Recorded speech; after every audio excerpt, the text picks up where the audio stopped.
नमस्कार दोस्तों, आप सभी का स्वागत है हमारे YouTube चैनल नवोदय क्लासेस 2020 पर, जहां पर नवोदय विद्यालय की ऑनलाइन फ्री कोचिंग क्लासेस दी जाती है और बिल्कुल एकदम फ्री है।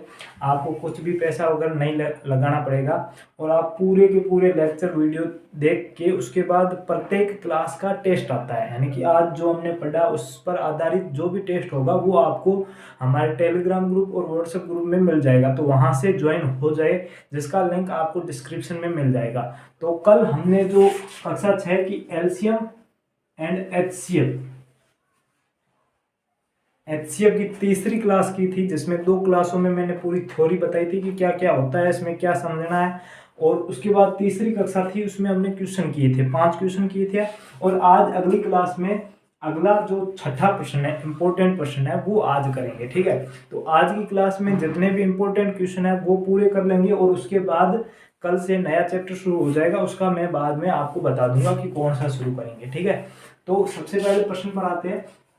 प्रश्न क्या है, ध्यान से देखिएगा। वह बड़ी से बड़ी संख्या बताओ, वह बड़ी से बड़ी संख्या बताओ जिससे 39 यानी 39 और 84 में भाग देने पर प्रत्येक दशा में 3 शेष बचे। ठीक है, find the greatest number which when divided by 39 and 84 leaves a remainder of 3 in each case। यानी कि प्रत्येक दशा, प्रत्येक केस में जो रिमाइंडर है, जो शेष है, वो 3 बचना चाहिए। अब यहाँ पर देखो कि यहाँ पर इसके देखो 2 संख्याएं दी हुई है और इनको भाग देना है, यानी कि वो कौन सी संख्या है जिसका इनमें भाग दें, ताकि वो भाग देने पर प्रत्येक दशा में 3 बचना चाहिए, यानी कि 3 किस में बचेगा।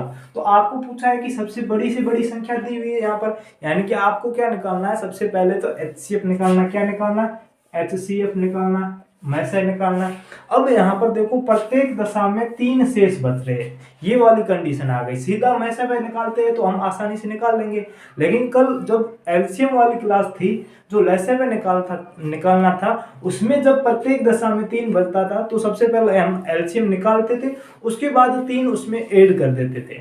लेकिन यहाँ पर आपको क्या करना है, यहाँ पर आपको 3 पहले से बच रहे हैं तो उसको निकाल दो। ठीक है, 3 शेष बच रहे हैं तो सबसे पहले इनमें दोनों में 3 घटा दो और उसके बाद दोनों का एचसीएफ ले लो। जो भी आएगा वो आपका आंसर हो जाएगा। पहले सोल्व करूंगा पूरे, उसके बाद में बताऊंगा। तो यहाँ पर क्या क्या संख्या दी हुई है, 39 और 84।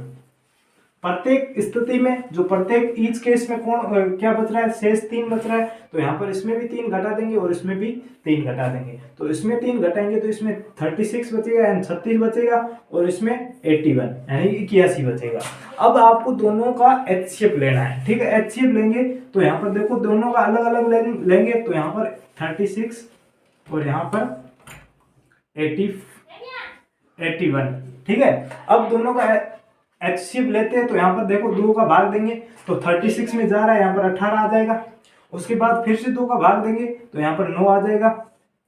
ठीक है, अब 2 का भाग नहीं जा रहा है तो अब 3 का भाग देंगे, तो 3 का भाग देंगे तो यहाँ पर 3 आ जाएगा। फिर से 3 का भाग देंगे तो यहाँ पर 1 आ जाएगा। ठीक है, ये वाला पूरा हो गया। अब इसको करते, इसमें देखिए पहले 2 का भाग नहीं जा रहा है, यहाँ पर हमें सभी प्राइम नंबर यानी कि सभी अभाज्य संख्याओं का भाग देना है।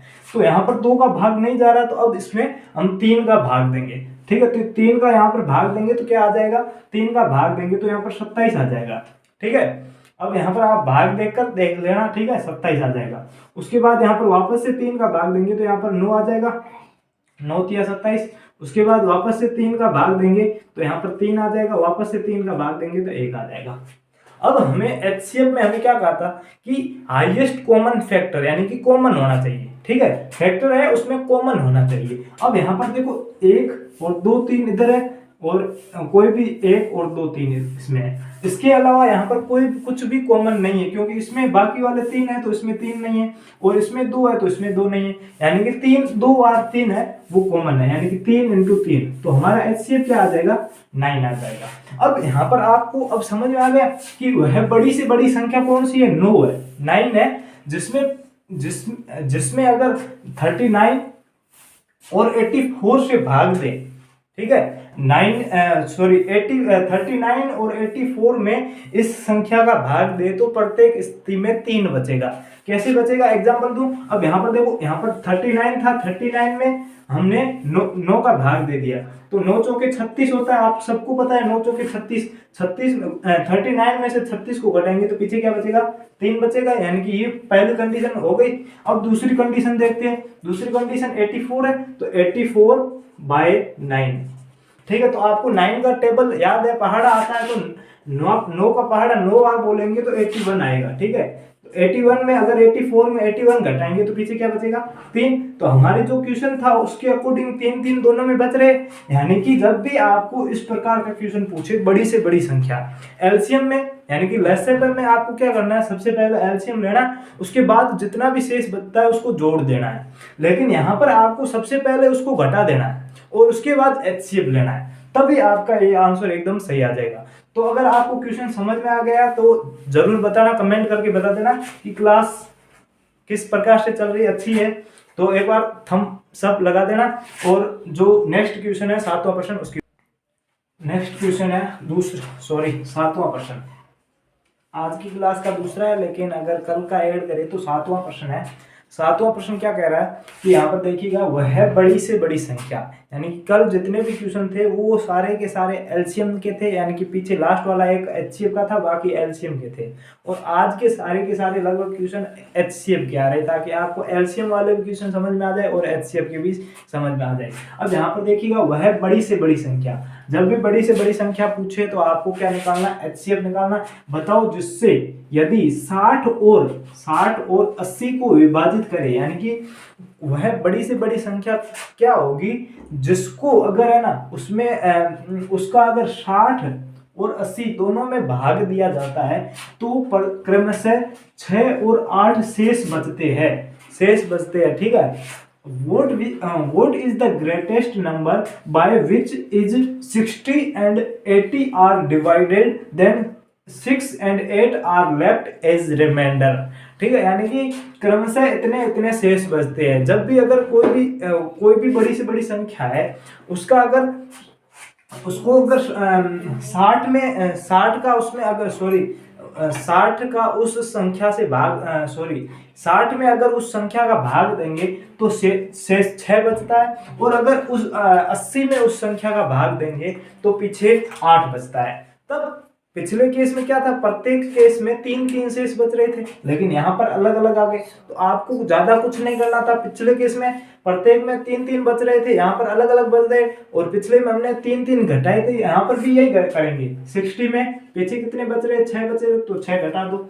80 में पीछे कितने बच रहे, 8 बच रहे, तो 8 को घटा दो। अब घटाएंगे तो यहाँ पर देखिएगा 54 और इसमें क्या आ जाएगा 72, ये आ गए दोनों। अब आपको दोनों का एचसीएफ लेना है, यहाँ पर एचसीएफ ले लो, यहाँ पर 54 और 72, ठीक है। अब यहाँ पर देखो 2 का भाग देंगे तो 27, वापस से 2 का नहीं जाएगा, अब 3 का भाग जाएगा। 3 का भाग देंगे तो यहाँ पर 9, वापस से 3 का भाग देंगे तो 3, वापस से 3 का भाग देंगे तो 1।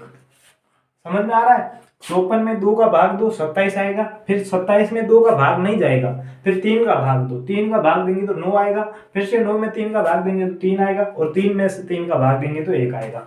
अब यहीं पे 2 का भाग देंगे तो यहाँ पर कितना आ जाएगा,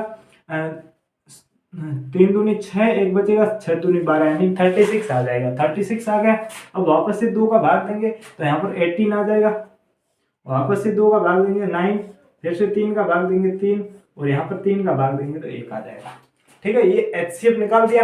अब एचसीएफ निकालने के बाद हमें कॉमन देखना है कि कॉमन क्या है। तो यहाँ पर देखिए 1 2 है, यहाँ पर भी 2 है, तो यहाँ पर 2 को लिख लो इनटू, अब वापस दूसरा 2 नहीं है, 1 2 3 2 आ रहा है, यहाँ पर भी 3 2 आ रहा है, तो यहाँ पर 3 इंटू 3, और यहाँ पर 3 एक्स्ट्रा है लेकिन इसमें नहीं है, और यहाँ पर 2 एक्स्ट्रा है लेकिन इसमें नहीं है, यानी कॉमन नहीं है। कॉमन तो इतना ही है, तो इसको गुणा करेंगे तो 3 3 9, 9 दूनी 18 आएगा। यानी कि क्या है, वह बड़ी से बड़ी संख्या कौन सी है, 18 है, जिसका अगर 60 में भाग दे, 60 में भाग दे तो पीछे 6 बचेगा, और 80 में भाग देंगे तो 8 बचेगा।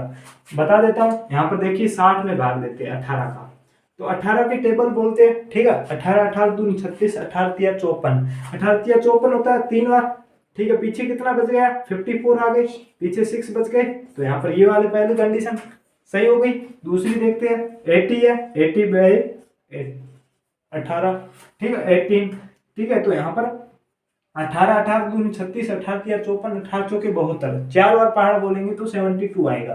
ठीक है, पीछे कितना बच रहा है, 8 बच रहा है, यानी कि दूसरी भी कंडीशन सही हो गई। यानी कि 60 में अगर 18 का भाग देंगे तो 6 बचता है, और 80 में भाग देंगे तो कितना बचेगा, 8।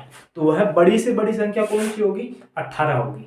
तो समझ में आ गया मेरे हिसाब से क्वेश्चन। अब जो नेक्स्ट क्वेश्चन है 8वां प्रश्न, उसकी ओर बढ़ते हैं। अब जो हमारा अगला प्रश्न है, प्रश्न नंबर 8 है, उसको देखते हैं। प्रश्न नंबर 8 क्या कह रहा है, ध्यान से समझना, क्योंकि ये प्रश्न थोड़ा सा अलग है, और मैंने इसको कैसे सॉल्व करना है वो मैंने लास्ट टाइम, जो सेकंड वीडियो आपको सेकंड ही क्लास मिलेगी, उसके लास्ट टाइम में मैंने ये वाला बताया था कि इस ऐसे भी प्रश्न आते हैं और इसको कैसे सॉल्व करना है। तो ये अच्छे से देख लेना, और इसका एक फॉर्मूला बनेगा, वो आप अभी कॉपी में नोट कर लेना साथ साथ में। मैं तो कहता हूं कि आप ये क्वेश्चन एंड आंसर और उसके पीछे नीचे सॉल्यूशन भी नोट किया करो, ताकि पूरा कभी भी याद न आए ना, तो आपको वापस से पूरी क्लास न देखनी पड़े, सीधा नोट्स देख लो। ठीक है, नहीं तो काफी देर तक मिलेगा भी नहीं। ठीक है, तो साथ साथ में नोट्स बनाते जाइए, और जितना भी समझ में आता है वो बताइए, और कुछ भी दिक्कत है तो हमें बता सकते हैं, कमेंट कर सकते हैं नीचे, क्लास के नीचे कमेंट कर सकते हैं, या फिर व्हाट्सएप और टेलीग्राम ग्रुप में बता सकते हैं। अब देखिएगा इस प्रश्न को कैसे करते हैं। सबसे पहले, ठीक है, मैंने आपको बताया था कि दो संख्याओं, ठीक है, उनके गुणनफल और एलसीएम और एचसीएम में कुछ रिलेशन है। ठीक है, सबसे पहले प्रश्न को पढ़ते हैं, उसके बाद में आपको फॉर्मूला बताऊंगा। ठीक है, एक संख्या 18 है, दूसरी संख्या 24 है। यदि इन दोनों संख्याओं का लघुत्तम समापवर्ती यानी कि लसाअ 72 है, तो दोनों संख्याओं का महत्तम समापवर्तक क्या होगा। ठीक है, one number is 18, the other number is 24. If the LCM of these two number is 72, then what will be the HCF of the numbers, यानी कि उन नंबर्स का HCF आपको ज्ञात करना है। तो सबसे पहले फॉर्मूला क्या है, ध्यान से देखना। प्रथम संख्या इनटू द्वितीय संख्या, या दूसरी संख्या द्वितीय संख्या, बराबर LCM into HCF. English medium वाले कैसे लिखेंगे, first number into second number equal to LCM into HCF. अब यहां पर देखिए, प्रथम संख्या इनटू द्वितीय संख्या, यानी दोनों संख्याओं का गुणा हो रहा है ना। ठीक है, दोनों संख्याओं का गुणा हो रहा है, और इधर भी दोनों संख्याओं का गुणा हो रहा है, यानी कि दोनों संख्याएं एक तरफ रहेगी और एलसीएम और एचसीएफ दोनों एक तरफ रहेंगी। अब यहाँ पर देखो, प्रथम संख्या क्या 18 है, तो 18 इनटू द्वितीय संख्या क्या है 24 है, तो यहाँ पर 24 बराबर एलसीएम कितना दिया हुआ 72 है, 72 इनटू एचसीएफ ज्ञात करना है, तो x। ठीक है, ये यहाँ पर गुणा में इधर आते ही भाग में आ जाएगा, तो यहाँ पर भाग में आ गया। अब 18 की पहाड़ी में 72 आता है। ठीक है, 18 18 दूनी 36, 18 या 54, 18 चौके 72, यानी 4 बार पूरा कट जाएगा। ठीक है, फिर 4 6 चौके 24, यानी 6 बार पूरा कट जाएगा, और एचसीएफ क्या आ जाएगा हमारा, एचसीएफ आ जाएगा 6। बहुत ही क्वेश्चन आसान है, और क्वेश्चन पूछे भी जाते हैं ऐसे, तो आसान क्वेश्चन को गलत नहीं करना, आराम से पूरा समझ लेना। और इसके साथ अगर वीडियो फास्ट चल रहा हो तो स्क्रीनशॉट ले सकते हो, या फिर वीडियो को रोक कर स्क्रीनशॉट ले लेना। ठीक है, तो अब जो नेक्स्ट क्वेश्चन है 9th नंबर क्वेश्चन है, उसको देखते हैं। अब अगला प्रश्न क्वेश्चन नंबर 9 की ओर बढ़ते हैं। प्रश्न क्या कह रहा है, पुनीत के पास कांच की गोलियां हैं, वह उनको 25, 30, 40 की ढेरियों में अलग अलग रख सकता है। पुनीत के पास कम से कम कितनी गोलियां हैं। Puneet has glass bullet, he can put them in heap का मतलब ढेर। ठीक है, heaps of 25, 30 and 40 and keep them separately, अलग अलग रख सकता है। A leave how many bullets does Puneet है, यानी कि पुनीत के पास कम से कम कितनी गोलियां है। अब यहाँ पर समझने की बात है कि आपको कैसे पता चलेगा कि इसमें एलसीएम ज्ञात करना है या फिर एचसीएफ। तो मैंने आपको बता दिया कम से कम दिया हो तब आपको एलसीएम, ज्यादा से ज्यादा या बड़ी से बड़ी संख्या तब आपको एचसीएफ। तो यहाँ पर आप देखिएगा कम से कम कितनी गोलियां होगी, यानी कि एलसीएम ज्ञात करना है तो सबका साथ में ज्ञात करेंगे। कौन कौन सी संख्या है, संख्या है 25, 30 और 40। तो यहाँ पर 25, 30, 40 सबका एलसीएम निकालते हैं। 2 का देंगे भाग, 25 में नहीं जाएगा तो 25 का 25, 30 में जा रहा है 15 बार तो 30 का 15 आ जाएगा। फिर 40 में जा रहा है तो यहाँ पर 20 आ जाएगा। ठीक है, फिर वापस से 2 का भाग देंगे। ठीक है, 25 में नहीं जा रहा है छोड़ दो, 25 का 25, 15 का 15। अब वापस से 20 में भाग जा रहा है, यहाँ पर 10 आ जाएगा। ठीक है, 20 में 2 का भाग देंगे तो 10 आएगा। अब वापस से 2 का भाग देंगे तो 25, 15 और यहाँ पर क्या आ जाएगा 5। 10 में 2 का भाग देंगे तो 5 आएगा। लेकिन अब 3 संख्याओं में 2 का भाग नहीं जा रहा है और अब 3 का भाग देंगे तो 3 का भाग देते हैं तो 25 में 3 का भी भाग नहीं जा रहा है तो 25 का 25 लिखेंगे।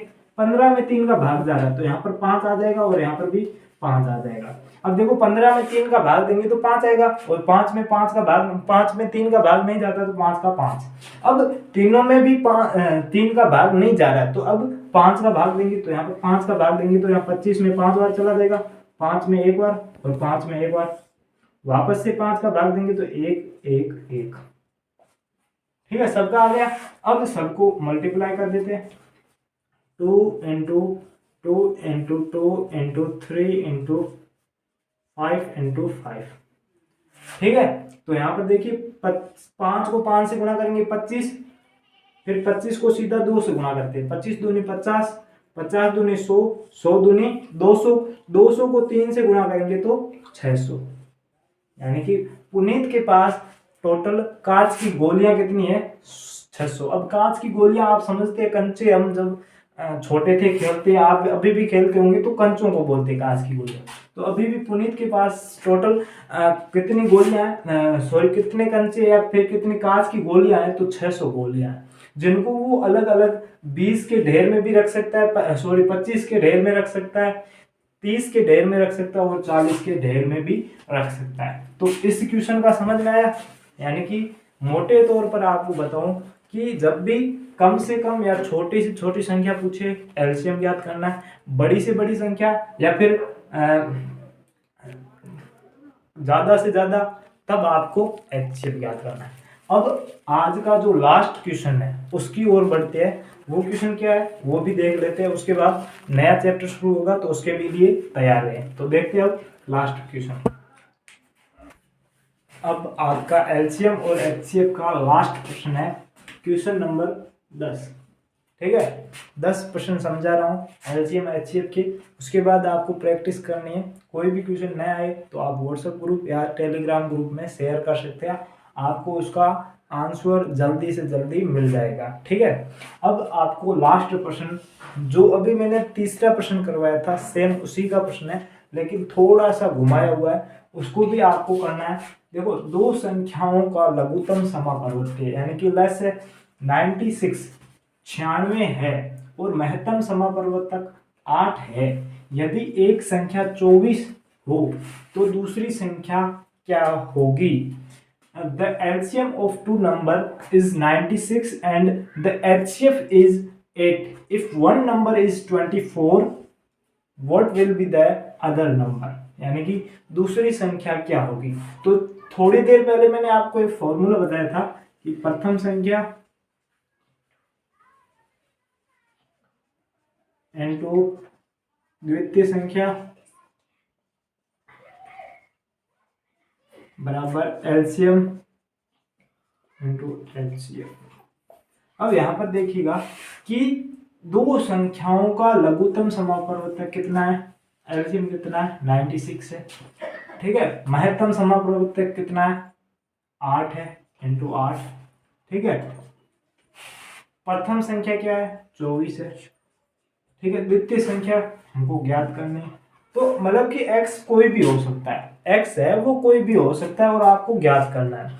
अब इसमें ये तो प्रश्न घुमाया हुआ नहीं है, लेकिन कभी भी आपको ये भी पूछ सकता है कि यदि दो संख्याओं का गुणनफल इतना दिया हुआ है, ठीक है, तो दो संख्याओं का गुणनफल मतलब कि इन दोनों को गुणा करेंगे तभी आएगा, तब यहाँ पर दोनों संख्याओं का मान वो आ जाएगा। जैसे यहाँ पर दे देता दोनों संख्याओं का गुणनफल 600 है, तो यहाँ पर पूरे के पूरे जगह 600 आ जाता और उस संख्या का एलसीएम या एचसीएफ दोनों में से एक दे देता और दूसरा पूछ लेता।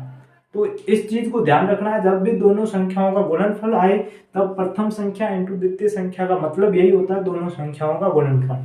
ठीक, अब यहाँ पर आपको प्रथम संख्या दी हुई कितनी है 24 है, द्वितीय संख्या ज्ञात करनी है तो x। अब यहाँ पर देखो x गुणा में है, इधर ये जाएगी संख्या भाग में आ जाएगी तो 24 आ जाएगा। ठीक है, 8 या 24, ठीक है, 3 का इसमें भाग देंगे तो 3 या 9, 3 दूनी 6, यानी कि कितना आ जाएगा 32 आ जाएगा, यानी कि 32 है वो आपकी दूसरी संख्या कौन सी होगी, 32 होगी। समझ में आ गया। अब आज का जो एलसीएम और एचसीएफ की क्लास थी वो तो हो गई पूरी। अब जो नेक्स्ट क्लास है वो आपको जो व्हाट्सएप ग्रुप या टेलीग्राम ग्रुप दोनों में आपको सूचना मिल जाएगी। ठीक है, और इस क्लास के टेस्ट का लिंक आपको वहीं पे मिलेगा, तो डिस्क्रिप्शन में दोनों का लिंक हो जाएगा, वहां से आप ज्वाइन हो जाओ। तो आज के लिए इतना ही, धन्यवाद।